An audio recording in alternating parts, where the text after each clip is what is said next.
Welcome to a tutorial video on Unity plus Ink. In this video, I'm going to talk about working with the Story API.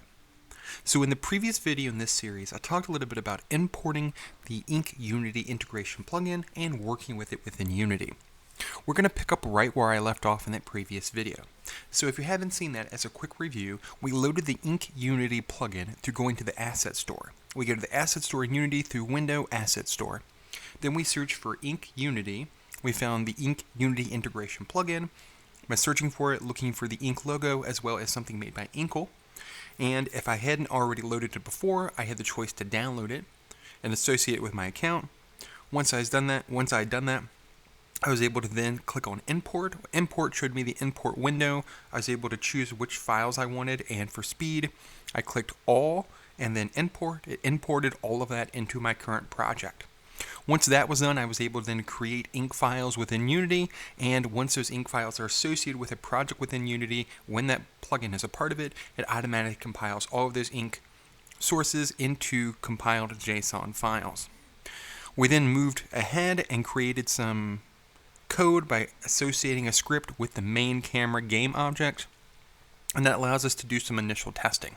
So we're going to pick up right there where the code was associated as a script file as part of a main camera game object. Again, this is not recommended generally, but this allows us to quickly test things before we get into thinking about interfaces as a later step. We can just think through the code and look at examples of working through the Story API, what this video is about, before we actually get into how to create interfaces in Unity. Right now, we just care about working with the Story API, which is part of the Story objects when working with Ink. So let's move back over to Visual Studio and pick up right where I left off. So we had these files associated with the text asset. We loaded the text, which is JSON, into the new story object, and then we could start to work with the story. So in the previous video, I used continue, which is one available method, but I actually want to change this a little bit. I actually don't want continue, I want, and I'm going to go all the way back so we can see these options, ContinueMaximally. This is slightly different than continue and is different in one important way. Continue will load the next line. ContinueMaximally will load the next line into the next choice set, or it runs out of content. This is important if you have multiple paragraphs of text and then a set of choices. So what maximally does is loads, like I said, all of the next text as a string into the next choice, or it runs out of content. So we're going to do that then. Instead of continue, we want ContinueMaximally. The other thing we need to start to think about is if we're going to load ink within story chunks. Now we're loading all the text to the next choices, and then we're going to deal with those choices in a moment. But we really don't want to put all of these different method calls within the start method. It's not particularly efficient. And maybe we want to actually, as we move through things, make a choice, load the next set, make a choice, load the next set. And we don't necessarily want to keep calling the start method to do that. That's not very organized. So then what we should probably do is break out this code into its own method that then we can call when we want it to load the next set of stuff. So let's start to do that.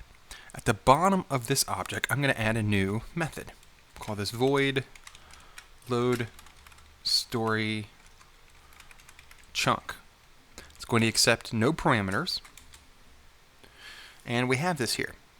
Now I'm going to cut this right here. I'm going to use the keyboard Control X and Control V to paste it at the moment, and get rid of this debug log. And underneath this instead, I'm going to call load story chunk instead. So it's following the same general path, but now all of this functionality is separated within its own method. So within this method, now we need to start thinking about other ways we can interact with the Story API. Now previously we were calling the continue method to load a line at a time, and now we're ContinueMaximally to load chunks of text into the next set of choices at a time. So we want to make sure we don't run out of content, because if we do, it will throw an error. And so what we do then is check a property that's part of the story object, and that property is canContinue. and it returns, or it stores, that is, a boolean, so either true or false. If we can continue, it will be true. If we cannot, that is, we've run out of content somehow, we've come to an ending within a flow, or come to the end of whatever content was there, it will be false. So true or false. So then we want to create a conditional here to say story can continue, and notice right here, bool, check whether more content is available. And notice it says if you were to call continue. So we check this first, and then we call one of the continue functions or methods. So can continue. So if there is more content, Control X, Control V at the end. So what we've set up then is we say, okay, if there's more to this story, go ahead and load the next chunk of story. And remember, it loads the text and the next set of choices, which we haven't quite got into yet, but it's important to know. So the next text and the next choices, the next text, next choices. So what we're going to do then is we're going to start to think of this as a process. We're going to load the next story chunk. We're going to do an initial load within the start method. That's going to load stuff up for us. Then we're going to probably need to do something, make a choice somehow. And then we want to load story chunk again. And this is going to be a process again and again. And canContinue is going to check that each time. Now we've also run into a little bit of problem here. ContinueMaximally returns a string. And we were showing the string up here as part of the start method. And we need that text. So what we're going to do then is we're going to say, instead of void, this is going to become string.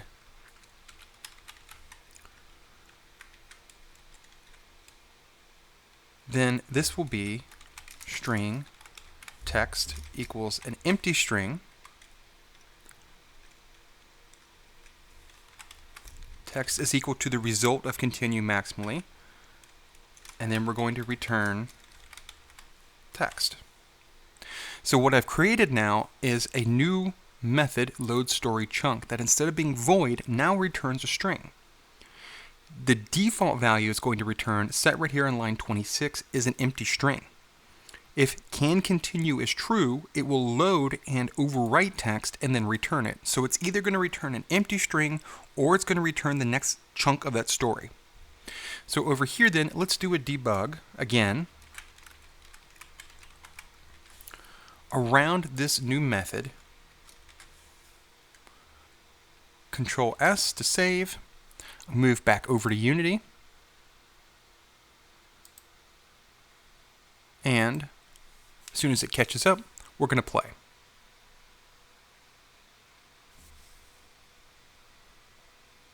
So within the console, we see the same thing we saw before, hello world.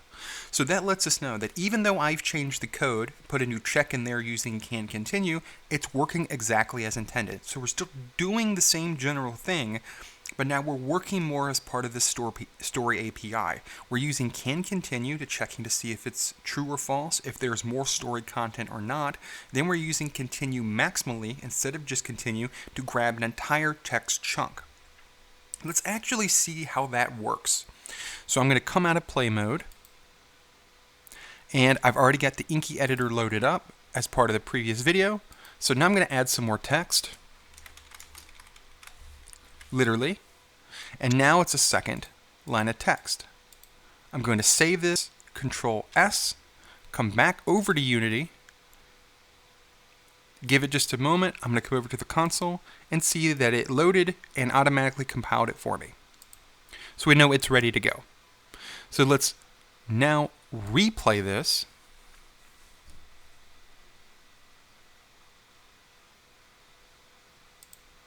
And now we see hello world, more text, which is exactly what we expect to see. This is ContinueMaximally working as intended. So the method is calling all that lines of text into the next choice sets and returning it all as a string. So everything's working now exactly as we want it to. Coming back over to Visual Studio, we see we've got our own method that returns a string, either an empty string if there's no more content. If we can continue, it returns whatever the next larger chunk of text is up into the next set of choices. Now I keep mentioning this up into the next set of choices because if we want to work with choices, the API is a little bit differently. So the choices are similar to canContinue, but they're in a different property. They're in currentChoices. So let's look at that. I'm going to create another debug and story dot. And notice as I started to type it, it showed it for me. So currentChoices is an attribute, the list of choice objects available at the current point in the story. Notice it is literally a list of choice objects. So we can debug this, Control S, come back over to Unity and play it, but that's not going to be as helpful.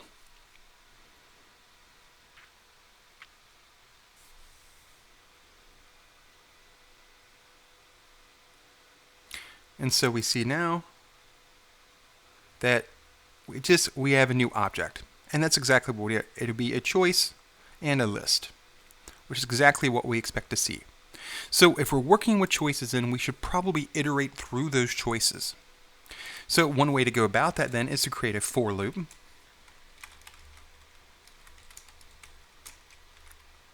We say I equals 0, I is less than story currentChoices, and now we want the total number of these within the list. So we can do that using its count.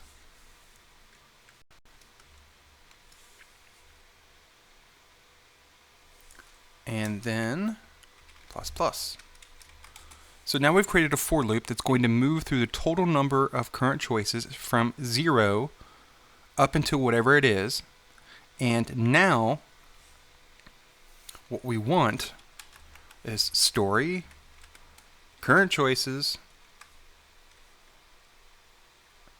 I for the index each time, and its text. And we want a debug log to be around that. So I'm going to copy and paste this around this and take out this code on line 22. So now it's going to move through all of those. Control S to save. It's going to move through all of these and show us the text each time. Coming back over to Unity, I'm going to play that so we can see what that looks like.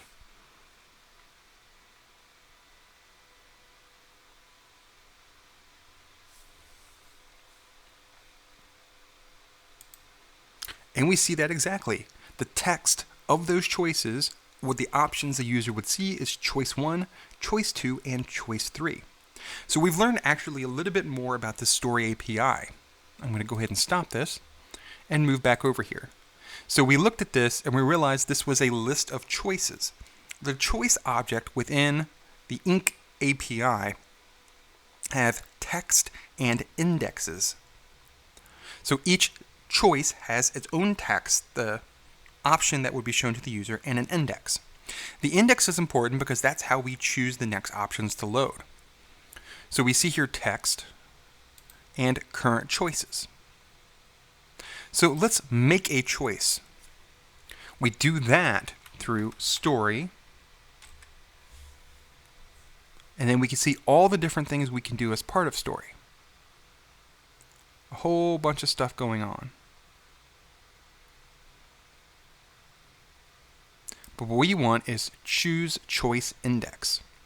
And notice as I put the cursor over this, it says chooses the choice from the currentChoices list with the given index. This is how a choices index comes into play. So, and it is based on an index number. And notice the text over the tooltip shows us that. So I'm going to do 0 because choices start at 0. So what we've got then is we're initially loading the story, then we're showing the text, then we're moving through all the current choices, knowing that it is a list of choice objects. For each of those, in turn, we're showing the text. So we're moving through those with debug log. Then we're making a choice down here. And so it will then kick off that. And then the last thing we want to do is I'm going to copy and paste line 15 after this. And then we're going to load the next story chunk. So in order, we're starting up a new story. We're doing the initial load of whatever initial text there up until the first sets of choices. The set of choices are loaded, And then we're going to move through this using a for loop, knowing it is a list of choice objects. For each choice object, we're going to look at its text. Then we're going to choose an index using that choice's index, in this case 0. Then we're going to load the next story chunk. So I'm Control S to save all this. I'm going to move back to Unity, and let's play this.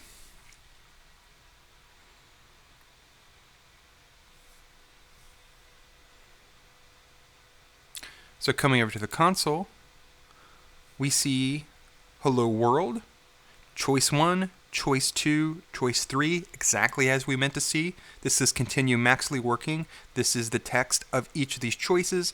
Then we see Choice 1, which would have been the text we expected to see over here, and this is the end. Now let's verify this by moving over to the Inky editor and doing the same thing again. So the text we expect to see as we start is Hello World, more text. Okay, that checks out over from the log. Then if we choose Choice 0, the text we expect to see is Choice 1, this is the end. Choice 1, this is the end. That's exactly right. So let's restart this in Inky, move back over to Unity, take it out of play mode, come back over here and do one last check. Let's call debug log one more time after what we know is the end of the story. So Control S to save everything. Let's come back to Unity and we'll do it one more time.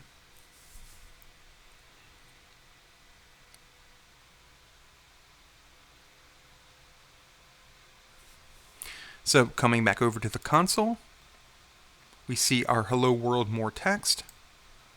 We see our Choice 1, Choice 2, Choice 3. This is the text of those choices, the option that would be shown to the user.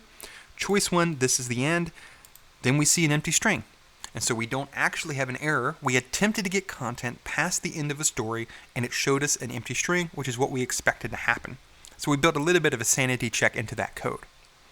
So I'm going to clear this console and drop us out of play mode.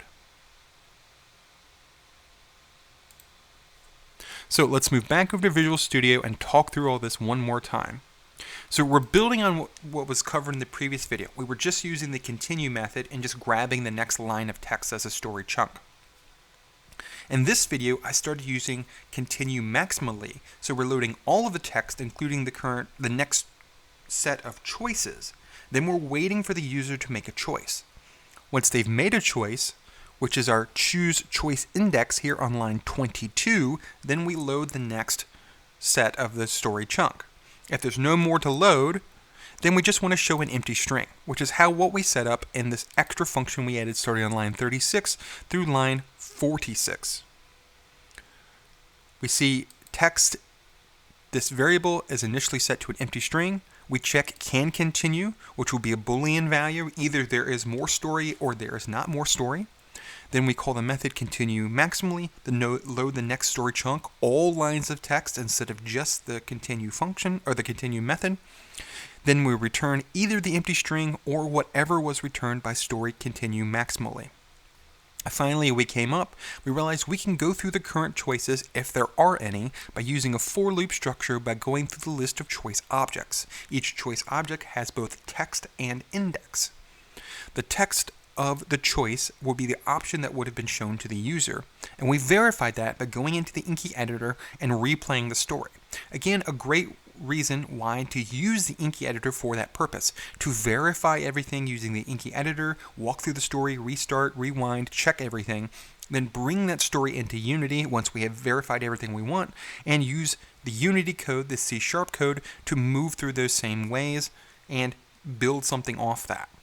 So we went through all of the current choices, we chose the index of the choice of the option we wanted, in this case 0, we did another load after that loaded the next chunk after that. Then we attempted to load one more time, but returned an empty string because we ran out of story content, which is exactly what we expected to happen. So we've covered a number of different parts of the story API. canContinue, which is a Boolean property, will be true if there's more story, false if there's not. We also looked at current choices, which will be filled with the current choices, a list of choice objects. We also looked at ContinueMaximally, which was different than the continue method we had used in the previous video. All of these are part of using the Story API within Ink as part of a combination of Unity and Ink in one whole project. Thanks for watching.